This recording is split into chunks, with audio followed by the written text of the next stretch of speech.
L'Assemblée prend en considération le rapport de la Commission de l'économie et du travail pour le projet de loi numéro 87, loi concernant principalement le développement et la mise en valeur de terrains industriels et la gouvernance de la Société du parc industriel et portuaire de Bécancour, ainsi que l'amendement transmis en vertu de l'article 252 du règlement par Monsieur le député de Saint-Jérôme.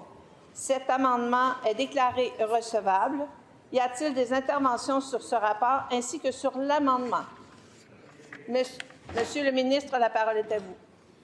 Merci beaucoup, Madame la Présidente. Je suis fier d'intervenir dans la prise en considération du projet de loi 87, la loi concernant principalement le développement et la mise en valeur des terrains industriels et la gouvernance de la Société du parc industriel et portuaire de Bécancour, qui vise, entre autres, à développer et améliorer la gestion des terrains industriels, qu'à réformer la gouvernance aussi de la société en lien avec le développement de notre chère et très appréciée filière batterie.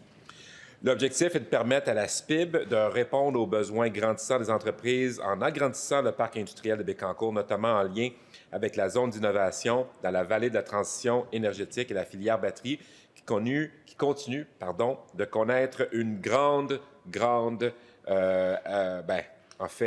qui continue à avoir une grande croissance et qui nous fait toujours de plus en plus fiers. Le projet de loi 87 vise à donner à la SPIB les moyens d'acquérir des terrains, de financer des infrastructures pour des projets stratégiques à Bécancour, avec des retombées qui vont avoir un impact considérable partout au Québec.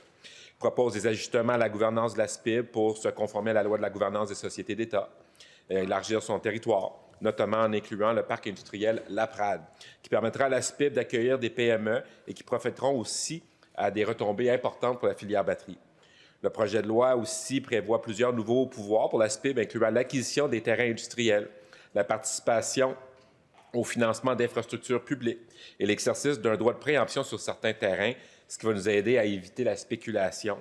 Ça précise aussi, ça va permettre aussi, à la gestion des filiales de la société, comme ça va pouvoir avoir différents montages financiers qui vont permettre aussi l'accroissement du terrain, du potentiel du terrain. Depuis 2018, depuis notre formation politique a pris le pouvoir, le parc industriel et Bécancour connaît un développement fulgurant, en particulier grâce à l'expansion de la filière batterie. Des grandes entreprises telles Namaska Lithium et Air Liquide Canada se sont installées avec des investissements qui totalisent 2,5 milliards de dollars. La région, un pôle important dans la vallée de la transition énergétique, crée un dynamisme économique essentiel pour le gouvernement, mais pour les Québécois partout. Le parc offre des infrastructures de classe mondiale. Les investissements prévus dans les années à venir sont estimés à 700 millions de dollars.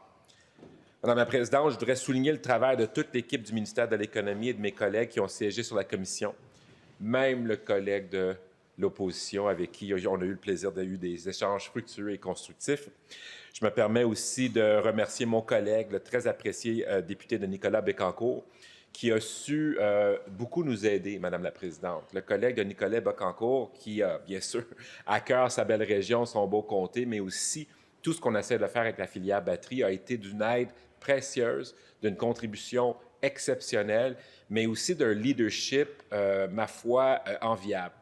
Le collègue a su nous aider à guider, que ce soit la relation avec les voisins qui sont les Abénakis, la ville. Il a su savoir nous guider, nous informer sur l'importance de cette belle collaboration. En fait, Madame la Présidente, je pense que ce projet de loi-là n'aura pas été possible sans mon collègue de Nicolas Bécancour. Donc, je profite de l'occasion pour le saluer, pour le remercier.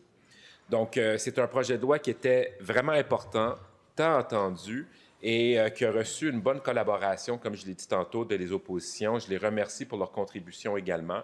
Puis, comme j'ai dit aussi antérieurement, les collègues aussi qui ont participé ont su aussi apporter un éclaircissement et des bonnes questions sur les enjeux qu'ils nous avaient devant nous. Donc, je suis confiant que la SPIB va avoir tout ce qu'elle a besoin pour continuer son bon travail et surtout de faire en sorte qu'on a maintenant un modèle à suivre sur le développement économique. Beaucoup de projets d'infrastructures qui doivent avoir lieu. Souvent, quand on veut recevoir des projets, on est confronté avec tout à faire. On arrive, on doit acheter le terrain, on doit développer le terrain, on doit avoir des infrastructures sur le terrain. Ce qui est intéressant avec la SPIB, Madame la Présidente, c'est qu'on travaille de l'autre sens. Les infrastructures sont prévues d'avance. Les investissements sont faits d'avance. Et maintenant que la SPIB a le pouvoir de faire l'acquisition de terrain et de construire des infrastructures, on est capable d'arriver avec des projets presque clés en main pour les entreprises qui veulent s'y établir. Ça sauve des délais importants pour ce que nous voulons faire et ça nous permet de faire des choses plus rapidement pour faire atterrir les projets porteurs pour le Québec. Donc, très fier d'avoir pu contribuer à ce beau projet-là.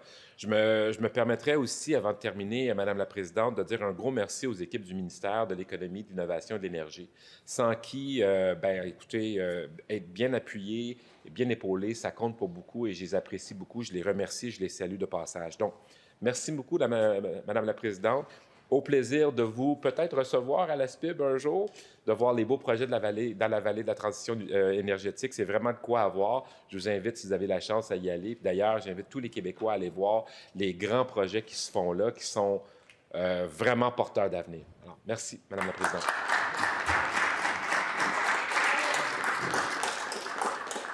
Merci, Monsieur le ministre.